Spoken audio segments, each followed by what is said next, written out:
با عرض سلام و ادب خدمت تمام دوستان. امروز چهارمین رویداد جانبی ارگان غیردولتی سودوین در 27مین نشست شورای حقوق بشر سازمان ملل در مورد اقلیت‌های مذهبی در ایران. دومین سخنران ما خانم E.Beverly هستند. خانم بیورلی از کشور انگلستان و تحصیلات ایشان در انگلستان بوده و عضو سازمان پاسداشت حقوق بشر در ایران هستند. خانم E.Beverly در مورد ادامه اعتصاب غذای دراویش گنابادی تا به رسیدن خواسته هایشان سخنرانی میکنه. Thank you, Sudvin, for organizing this event and for creating the possibility for us all to present different angles of the ever-worsening human rights situation in Iran. There is a lot to say and time is limited. I'm sure you're all aware of the UN Secretary-General Ban Ki-moon's recent annual report on human rights in Iran, in which he highlighted that discrimination against ethnic and religious minorities reportedly persists both in law and in practice.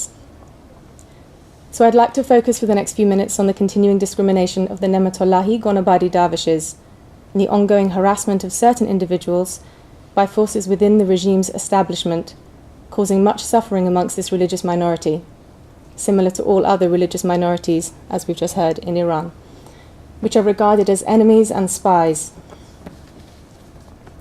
It was reported on Saturday the 6th of September that 9 Gonabadi Dervishes in Tehran's Evin prison and Shiraz's Nizam prison began a hunger strike and a vow of silence in protest against their illegal treatment by prison officials. In recent years, Iranian dervishes have experienced severe persecution by the Islamic Republic authorities. They were especially targeted by the Ahmadinejad administration.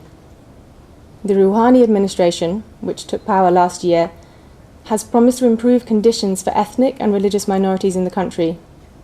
However, its efforts have been met with staunch resistance from supporters of the status quo within the Iranian regime. The 9 jailed Gonabadi dervishes, Hamid Reza Moradi Sarvestani, Afshin Karampur, Farshid Yadolahi, Reza Entasari, Amir Eslami, Omid Behrouzi, Mustafa Daneshju, Mustafa Abdi, and Kasra Nouri, began the collective hunger strike and vow of silence when the prison officials intensified restrictions on the dervishes once again. Although the first objective of the hunger strike was to protest against these increased restrictions, the dervishes have written an open statement and will outlining the full objective of their hunger strike. I'd like to share this with you all now. This is the will written by these men to their fellow dervishes. It reads as follows. Spiritual brothers, we, the imprisoned dervishes, are a small part of a very old and noble Sufi family, and our emphasis has always been on promoting peace and friendship and health of body, soul, and spirit for both us and the society at large. We are aware that what the prison officials and judicial authorities have imposed upon us is minor in comparison to the daily pressures and discrimination which is imposed upon you, our fellows and brothers living outside of the prison. Until this point, you have helped support us in our efforts to prevent further pressures on prisoners and meet our legal demands. You went on hunger strike to demonstrate your solidarity with us. You gathered in front of the court and prisons. Moreover, you emphasized that the basic rights of prisoners must be respected and fulfilled, and also you did not refrain from communicating and corresponding with the respective officials and authorities. However, you have witnessed with your own eyes that none of the perpetrators and the officials have been held accountable. Today we stand with you because what you have to put up with outside of jail is much worse than what is imposed upon us. Thus, our objective from the hunger strike is not to enforce our right to hospital treatment, or to be together in the same ward, or to return to Ward 350, or to remove the obligations of prison uniform, or to return the dervishes from solitary confinement to the general ward, or to have a fair hearing and trial, or to enjoy the basic rights considered by law for a prisoner, or even to be released from prison. But what we want is for any attitude of persecution and discrimination towards the dervish community to be removed and wiped out altogether. We demand the removal of any restriction on the movements of our honourable and distinguished elders and spiritual masters, to stop the boycotting of any news concerning Gonabadi dervishes, to stop the burning down of the dervishes' houses and places of worship, and to stop the unfair dismissal of dervishes from their professions.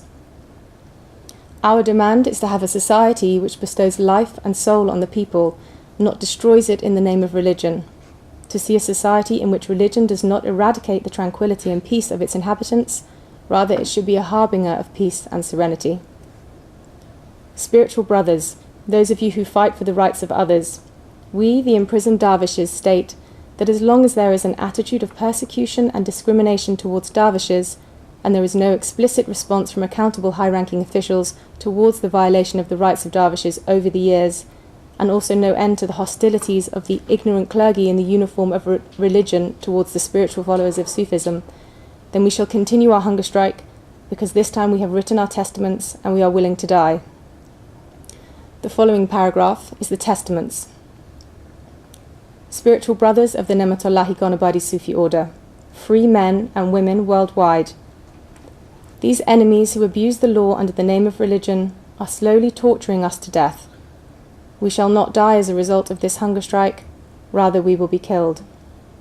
And because we have absolute faith in the true and pure Islam, which is exactly the same as the messianic life-giving soul and breath, therefore, as history is our witness, we will live forever.